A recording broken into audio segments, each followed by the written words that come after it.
My girlfriend of 2 years cheated, and I didn't find out till she was engaged 3 months later, but I got the last laugh. I met my ex when we were both in college. I was 24 years old, and she was 22. Prior to her, I hadn't dated much. I had just ended a nasty year-long relationship that had ended amicably. The other girl was despondent to the point of suicidal ideation. I loved her, but she was so sad that I could do anything. I'm an empath, and her melancholy would soak into me. As a result, I severed it. My ex was the one who contacted me since we both lived in the same apartment building. I had gone out of my way to assist her a few times, but it was her request for a ride that ignited the friendship and ultimately the relationship. I'd spend hours with her, whether she was at home or at the sandwich shop where she worked. She was absent from school owing to despair and a failed engagement from around a year ago. However, as far as I know, she never completed high school and moved twice to different universities. We connected in part because of her narrative of how her ex had deceived and cheated on her, though I now question how much of the story was true. We grew to be inseparable. After barely 2 months of FWB, she introduced me to her parents. After a few months, I wanted to be my girlfriend since I had no interest in other ladies but her. She rejected, stating that she was not prepared due to a previous commitment. This should have been my first red sign, but like the fool I was, I let her off. We continued to date alone. She didn't date anybody else, and I did neither. A month later, I brought up our relationship status again, since if we were already exclusive, why not simply say it? She persisted in her struggle. There were periods in our relationship when everything appeared to be going swimmingly. She appeared to like everything I did. She and I had comparable aspirations, and we simply felt like a good fit. But every now and again I'd catch myself making snide comments about myself. She would occasionally compare me to her many ex-boyfriends. We would occasionally quarrel about little matters, and I would attempt to de-escalate the situation, but she would not have it. She'd rush out of my flat, and I'd have to track her down.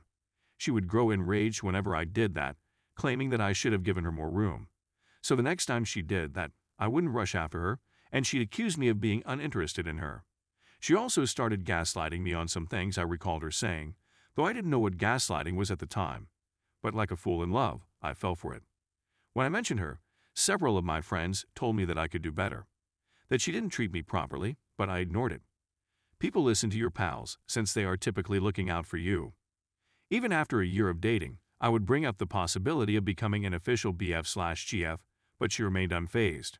She still said she wasn't ready, but I was the greatest man she'd ever dated. Her friends were all aware that we were dating, but to be honest, I didn't like them. She'd offer me to hang out with them, but they were cliched and I'm not like that. They also have a cat, and I'm allergic to cats, so I'd use that as an excuse. We would go on dates, she would call me every night, and we would talk all night until one of us woke up the following day. She stated I was consoling her and helping her sleep since she was depressed. We continued to have issues, and she would even become violent at times. On 2 instances, she smacked me hard. They were both done not because we were arguing, but because she thought it would be amusing. I told her it was rude and that I expected the same in return since I would never do that to her.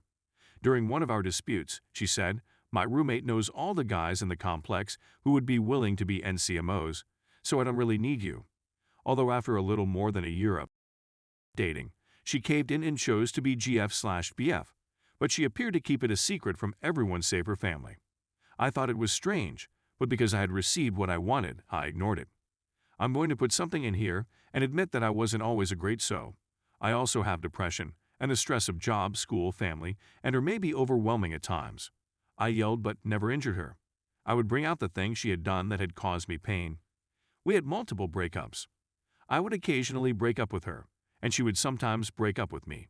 But each time, one of us would give in and return to each other. I was a little manipulative and self-harmed once to show her how much it was hurting me. She had also self-harmed and voiced suicide thoughts when we were dating, and to be honest, I got the notion from her. I was over heels in love with her. She informed me that she was accompanying me. We spoke about marriage, children, and where we would live, among other things. She relocated twice throughout this period. First, she moved to a nearby apartment and then to her parents' home nearly an hour north. She helped a party while she lived in the flat down the street. When it was over, none of her friends remained to assist clean, only I did. She said it was evidence that I'd be a wonderful spouse. I would pay her visits practically regularly after she moved in with her folks. However, I started to detect a certain amount of remoteness at times. She was responding to my SMS and phone calls at a glacial pace. However, if she phoned or texted me, she wanted a prompt response. I would come to her whenever she needed me, even at 1 a.m., when I had job and school the following day. After a few months, I suggested getting engaged, but she did the same thing she had done with being GF/BF. She used her sadness from a previous relationship as an excuse. Then she asked if we might resume our casual dating. This was the most stupid thing I'd ever done. I replied it was okay. I hoped that by doing so, I would demonstrate to her that I was the right person for her. Over the following 6 months, she'd go on dates, but she'd tell me about them and brag about how much better I was than them. I kept not dating because I was a sap in love with her. But I had promised her that if she met someone she wanted to pursue, I would quit our relationship and she could pursue him on her own. But then, after speaking with my friends and family, I had an epiphany. Why was I doing all of this for her when she wasn't even my girlfriend anymore? So I informed her, and she agreed that any physical connection would halt until we were exclusive again. Except that it didn't. We'd go on dates, and she'd guilt me and put pressure on me, and I would cave. She would then grow enraged and exclaim, "Why couldn't you resist? Why didn't I intervene?" She grew more aggressive and cruel. The hardest part was when she said that if she became pregnant, she'd never tell me, and she'd be the only one to determine what to do. That stung so deeply since I've always wanted to be a parent and would never abandon my children. But I'd just quarrel with her, and eventually we'd make up. Throughout everything, we would continue to discuss our future together. She'd see a mixed baby, I'm Latino and she's white, and comment on how she saw the sweetest kid who might have been ours. Whenever she was down, she would call or ask me, "Would you still marry me?" I'd ask and I'd reply, "Of course I would. I adore you." It wasn't until Christmas, when I was in Florida visiting my brother, that I realized something was wrong. I'd sent her a text. She was deafeningly silent. I'd call her at night to do the phone thing, but she'd never answer. But one day she phoned and asked if I had a certain movie on DVD, and when I asked why, she said she didn't. She said I could watch it with my family, but I had a feeling something wasn't quite right.